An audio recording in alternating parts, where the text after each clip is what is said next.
அதிமுக ஆட்சி மீது கூறிய குற்றச்சாட்டுகள் உண்மையில்லை என்றால் தம் மீது வழக்கு தொடரலாம் என தமிழக காங்கிரஸ் தலைவர் EV.K.S. இளங்கோவன் தெரிவித்துள்ளார்.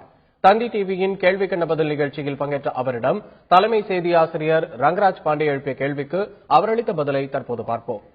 அதிமுக ஆட்சி மீது ஒரு முக்கியமான 25 துறைகள் மீது ஒரு பெரிய ஊழல் குற்றச்சாட்டு நீங்க சொன்னீங்க. பால் கொள்முதல்ல ஊழல், பால் விநியோகத்துல ஊழல், நெல் கொள்முதல்ல ஊழல், அங்க இப்படியே இருக்கிற நெல் விநியோகத்தில் ஊழல் என்று ஒரு வரியோடு நிறுத்தவில்லை. ஒரு பக்கம் அதற்கு செலவிட்டு இருக்கின்றோம்.